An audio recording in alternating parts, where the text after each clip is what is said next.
Oke, Assalamualaikum warahmatullahi wabarakatuh. Selamat sore, khususnya kelas 7F. Nah, di sini aku, Kak Bella, mau menjelaskan dikit ya tugas yang untuk hari Rabu depan. Pembelajaran kita tentang album herbarium, ruang terbuka hijau di sekitarmu. Jadi ini sekedar mengingatkan saja atau mengulang karena kan kemarin ada beberapa teman kalian yang nggak datang ya. Jadi sini aku mau jelasin lagi apa sih sebenarnya yang akan kita kerjakan. Jadi kita bakalan melakukan pelajaran proyek ini di luar dari sekolah ya. Jadi ini pelajaran proyek di mana menggabungkan pelajaran matematika dengan beberapa ilmu lain. Nah, ilmu lainnya ini salah satunya adalah IPA. Setelah kalian ngelihat slide ini kan kelihatan ya ada IPA-IPA-nya gitu, tumbuhan-tumbuhan. Nah, jadi sebenarnya latar belakang kita belajar materi ini adalah dari apa? Dari suatu tempat yang mana merupakan ini ya sebenarnya kemarin kita sudah nampilin video tapi ini untuk mempersingkat waktu aja. Jadi di sini ada gambar ya Kebun Raya Purwodadi yang fungsinya itu sebagai tempat konservasi tumbuhan dan pusat penelitian. Nah, gampangannya gini, kalau kalian tahu kan KBS atau BONBIN, Kebun Binatang Surabaya. Nah, itu kan tempat konservasinya hewan. Jadi hewan-hewan itu dilindungi di KBS itu juga bisa sebagai tempat wisata dan sebagainya. Nah, di sini kalau Kebun Raya Purwodadi ini fungsinya untuk konservasi tumbuhan. Jadi mengembangbiakkan tumbuhan-tumbuhan yang langka, melindungi mereka dan sebagainya. Selain itu juga sebagai pusat penelitian. Nah, di sini tuh tumbuhan-tumbuhan yang ada di kebun raya itu sangat beragam dan dikelompokkan berdasarkan varietas atau mungkin jenis-jenisnya. Jadi kalau misal kemarin yang sudah melihat eh, videonya kan kita lihat salah satu kelompok tumbuhan akuatik atau yang hidup di air. Nah, di situ ya ada lain-lainnya. Misalkan di sana juga ada tumbuhan-tumbuhan yang termasuk tumbuhan obat atau tumbuhan berbatang kayu dan sebagainya ya. Nah, dari sini Kebun Raya Purwodadi itu merupakan sebuah ruang terbuka hijau. Nah, kemarin ada yang jawab, kenapa kok ruang terbuka hijau? Karena Kebun Raya Purwodadi ini kan tempat yang terbuka yang outdoor istilah kerennya. Dan juga dipenuhi oleh tanaman-tanaman yang hijau, makanya disebut ruang terbuka hijau. Nah, dari sini Kebun Raya Purwodadi ini kan beragam ya dari bisa jadi kelompok tumbuhan yang ada di sana itu bukan hanya dari Indonesia. Jadi kita cuma ngunjungin ke satu tempat doang ke kebun raya ini, lah kita tuh bisa melihat beragam tanaman gitu. Nah di sini latar belakangnya adalah saya tuh sebenarnya pengen tahu sih apakah tempat daerah kalian tinggal itu termasuk RTH apa enggak. Nah itu coba kalian pikirkan sendiri ya, jawab sendiri. Apakah kawasan di sekitarmu termasuk ruang terbuka hijau? Kalau iya, kenapa? Kalau enggak, kenapa? Nah, gimana sih karakter tumbuhan yang ada di sekitar rumahmu? Kemarin saya ingat ada Hefni yang jawab, karakter tumbuhan yang ada di sekitar rumah, karena rumahnya Hefni deket sawah, itu ada tanaman padi, ada semanggi, dan juga berbagai tanaman lain yang sekiranya ada di sawah. Nah, di sini ya ini kan kemarin yang Hefni sampaikan ya yang tadi itu. Nah di sini saya tuh pengen tahu sih, saya nggak hanya pengen tahu sekitar rumahnya Hefni doang, saya pengen tahu gimana rumahnya Ardi mungkin, rumahnya Mega, Diva, dan lain sebagainya. Nah di sini saya pengen kalian mendokumentasikan tumbuhan yang ada di sekitar rumah kalian dengan membuat album herbarium. Nah ini dia ya, contoh yang sempat saya ambil dari internet. Nah, di sini album herbarium itu apa sih, Kak? Gitu. Album herbarium itu kumpulan spesimen tumbuhan sebenarnya yang udah dikeringin ya, terus ditempelkan di suatu kertas atau buku gini. Itu berdasarkan kelompok tumbuhannya. Jadi misalkan nanti akan saya bahas sih. Jadi kalau misal ada tumbuhan yang berdaun sejajar, jadi kalian kelompokkan tumbuhan-tumbuhan apa yang termasuk bertulang daun sejajar yang ada di rumahmu dan semacamnya. Tapi kegiatan proyek ini kalian tidak mengerjakan individu, jadi ngerjainnya secara berkelompok. Kan sudah saya bagi ya kemarin, silakan dicermati lagi kalian ada di kelompok berapa. Ini grup 1, grup 2, grup 3, grup 4, 5, dan 6. Oke, jadi dari sini saya minta kalian bersama kelompok itu membuat album herbarium itu tadi.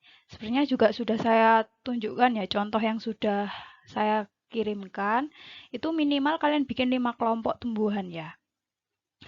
Mungkin bisa dibagi tugas, misalkan Anes ya. Anes nanti mau tumbuhan berbatang kayu misal. Jadi yang ada di rumah Anes yang berbatang kayu itu apa aja. Nah, misalkan ada 3 tumbuhan, ya udah Anes nanti mengumpulkan itu. Terus nanti Lydia, misalkan di sekitar rumah Lydia itu banyak itu di dekat sawah kan, ada mungkin padi, semanggi dan sebagainya. Mungkin Lydia boleh mengambil kelompok tumbuhan berbatang rumput misalkan. Nah, terus Dika, misalkan rumahnya di perumahan adanya cuman pohon-pohon besar yang bertulang daun, yang tumbuhannya itu bertulang daun menyirip gitu. Nah, boleh tuh. Dan lain sebagainya. Jadi sebenarnya kemana sudah saya bagikan ya LKP-nya, itu ada pedomannya. Jadi kalau misal kalian mengumpulkan 5 kelompok tumbuhan, itu ya dapat nilai berapa gitu. Silakan nanti dicek lah. Kalau misal mau lebih bagus lagi, itu silakan kumpulkan sekitar 8 ke atas ya tumbuhannya. Gitu. Silakan nanti dicek lagi ya teman-teman. Nah, di sini mungkin ada yang masih bingung. Seingat saya waktu dulu itu sudah pernah ya kalian dapat materi IPA yang kayak pengkelompokan tumbuhan berdasarkan tulang daun, berdasarkan akar, berdasarkan batang. Nah, ini saya sekilas saja sih mengingatkan teman-teman semua. Jadi kalau misal berdasarkan tulang daunnya itu ada 4 ya. Jadi ada yang bertulang daun menyirip. Menyirip itu kayak sirip ikan. Kalian kalau lihat itu ada ini memanjang terus ada apa ini namanya ruas-ruas gitu ya di kanan kiri. Nah ini namanya tumbuhan menyirip. Contohnya kalau pengen tahu kalian mungkin di sekitar rumah ada tanaman jambu atau mangga kayak gitu. Itu contoh tanaman yang bertulang daun menyirip. Terus kalau bertulang daun menjari itu yang ya kalian bayangin modelnya tuh kayak tangan kalian gitu, jari-jarinya. Mungkin kalau kamu pernah tahu orang tuamu masak daun pepaya atau mungkin daun singkong, nah itu contoh dari tulang daun menjari. Terus kalau melengkung, misalkan kalau di rumah saya tuh ada tanamannya namanya tumpang air atau mungkin suruh-suruhan. Nah, itu silakan nanti dicek juga. Saya sudah ada contohnya ya.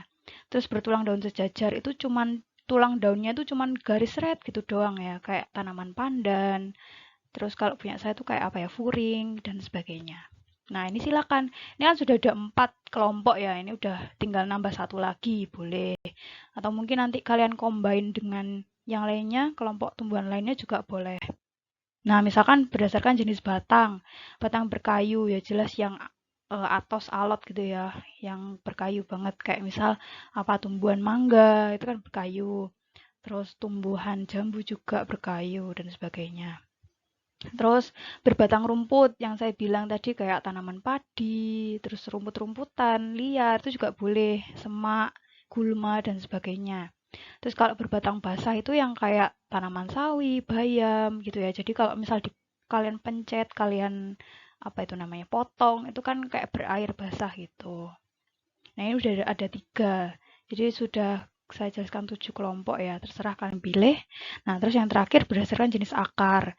Akar tunggang. Nah kalau akar tunggang itu pasti temennya yang batangnya berkayu. Jadi yang akarnya tuh kuat, gede gitu. Kayak misal pohon beringin. Kalau kalian tahu beringin itu ya akarnya kan gede.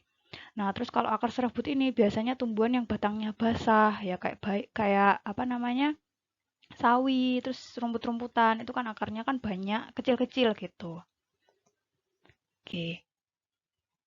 Nah, ini contoh yang saya punya kelompoknya misalkan tumbuhan yang tulang daunnya melengkung. Ini ada tanaman suruh-suruhan, ada tanaman tumpang air, cocor gauk, terus dan tanaman mangkokan.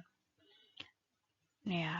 Oke, nextnya kelompok tumbuhan berbatang basah. Jadi yang kalau kalian putus tanamannya, itu batangnya itu berair gitu. Ini ada tanaman keladi, seri rezeki, dan juga suruh-suruhan. Nah, di sini ya, kalian lihat dari dua kelompok tumbuhan ini kan ada yang sama ya, suruh-suruhan sama di sini juga suruh-suruhan. Dia punya batang basah dan juga tulang daun melengkung. Nah, ini boleh. Jadi satu tumbuhan itu juga boleh dimasukkan ke dua kelompok gitu. Jadi seadanya yang ada di rumah kalian. Gitu ya. Sekiranya mungkin dari sini sekian ya.